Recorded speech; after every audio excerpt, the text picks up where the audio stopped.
பாலஸ்தீனியர்கள் மீது இஸ்ரேல் ஒரு கடுமையான தாக்குதலை ஏற்படுத்தி வருகிறது.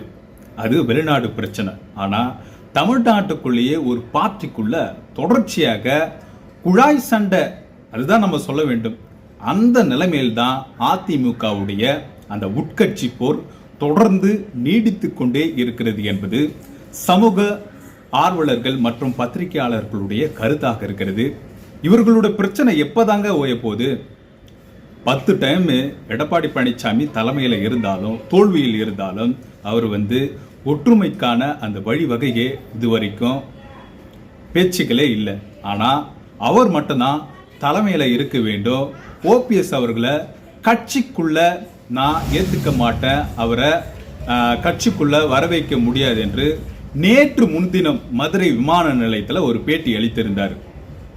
அவரு என்ன சொல்றாருன்னா, எடப்பாடி பழனிசாமி இதுவரைக்கும் அதிமுகவிற்கு ஓ பன்னீர்செல்வம் உண்மையாகவே இல்லை, விசுவாசமிக்கவே இல்லைன்னு ஒரு விமர்சனத்தை முன்வைத்திருந்தார்.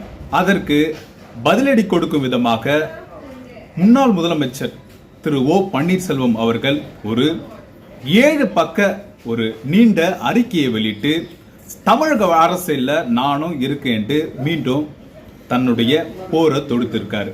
என்ன பார்த்தீங்கன்னா, அந்த அறிக்கையை நம்ம படிக்கிறோம். அனைத்திந்திய அண்ணா திராவிட முன்னேற்ற கழகத்தை அழிவு பாதையில் அழைத்து சென்று கொண்டிருக்கும் பொய்மையின் மொத்த உருவம் துரோகி எடப்பாடி பழனிசாமிக்கு கண்டனத்தை பதிவு செய்திருக்காரு. மொத்தம் உருவம் தான் எடப்பாடி பழனிசாமி என்று ஒரு காட்டமாக விமர்சித்திருக்காரு. அதோடு மட்டுமில்லாம துரோகம், பொய்மை, செய்நன்றி, மறத்தல், வன்முறை ஆகியவற்றின் மொத்த உருவமாக விளங்கும் திரு எடப்பாடி பழனிசாமி என்னை விசுவாசமற்றவன் என்று பேட்டி அளித்திருப்பது முழு பூசணிக்காயை சோற்றில் மறைப்பது போல் உள்ளது என்று ஒரு காட்டமாக விமர்சித்திருக்காரு. அதோடு மட்டும் இல்லைங்க, அதிமுகவிற்கும் இதய தெய்வம் புரட்சி தலைவி அம்மா அவர்களுக்கும் எந்த அளவிற்கு விசுவாசமாக இருந்தேன் என்பதை மாண்புமிகு அம்மா அவர்களே பல சந்தர்ப்பங்களில் தெரிவித்திருக்கிறார்கள். என்னுடைய விசுவாசத்திற்கு ஈடாக ராமாயணத்தில் வரும் பரதனை ஒப்பிட்டு பேசிய மாண்புமிகு அம்மா அவர்களின் பேச்சினை தமிழ்நாட்டு மக்கள் அனைவரும் நன்கு அறிவார்கள் என்று குறிப்பிட்டிருக்கார். பாத்தீங்களா, என்னுடைய விசுவாசத்தை பத்தி நீங்க பேச தேவையில்ல. ஏற்கனவே மறைந்த முன்னாள் முதலமைச்சர் செல்வி ஜெயலலிதா அவர்கள் என்னுடைய விசுவாசத்தை பற்றி ராமாயணத்தில் வரும் அந்த எடுத்துக்காட்டை வச்சு பரதன் எடுத்துக்காட்டை வச்சு பேசியிருக்கார் என்று குறிப்பிட்டிருக்கார். அதோடு மட்டும் இல்லாம முதலமைச்சர் பதவியை கொடுத்தவருக்கு துரோகம், பரிந்துரை செய்தவருக்கு துரோகம், 4 ஆண்டு ஆட்சிக்கு உறுதுணையாக இருந்தவருக்கு துரோகம், அனைத்திந்திய அண்ணா திராவிட முன்னேற்ற கழக ஆட்சியை காப்பாற்றி கொடுத்தவருக்கு துரோகம் என சுயநலத்திற்காக பல துரோகங்களை செய்து கொண்டு வரும் எடப்பாடி பழனிசாமி என்னுடைய விசுவாசத்தை பற்றி பேச அருகதையற்றவர், தகுதியற்றவர் என்று ஒரு காட்டமான ஒரு குற்றச்சாட்டை வைத்திருக்காரு.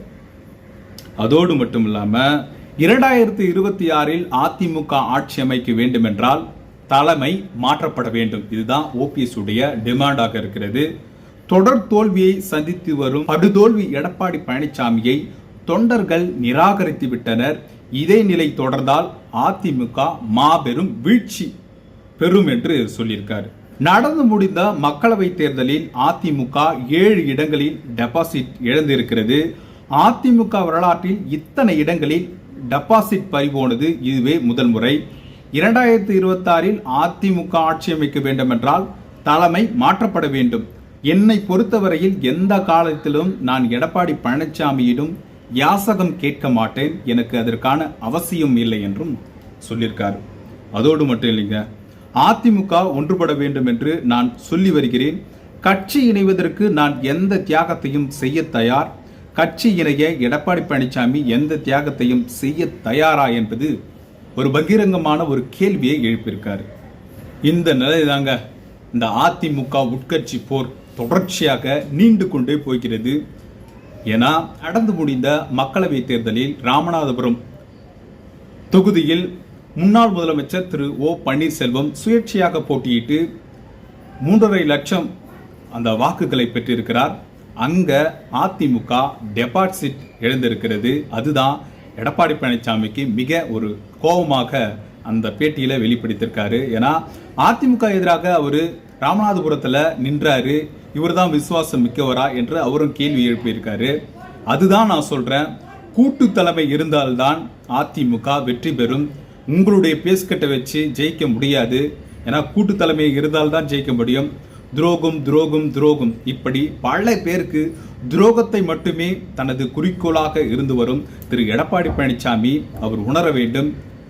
10 முறை தோல்வியை கண்டவர் 11வது முறை தோல்வி என்ற நிலை உருவாகக்கூடாது என்று இடைவெளியை விட்டிருக்கிறார் என்பது மருது அழகராஜுடைய நேற்று பேட்டியில் நம்ம பார்த்தோம். அதன் அடிப்படையில் தான் எடப்பாடி பழனிசாமி இருக்கிற வரைக்கும் திமுக வெற்றி பெற்றுக்கொண்டே இருக்கும் என்பது அதிமுகவுடைய ஓபிஎஸ் ஆதரவாளர்கள் தொடர்ந்து தங்களுடைய கருத்துக்களை முன்வைக்கிறார்கள். அது உண்மைதான்.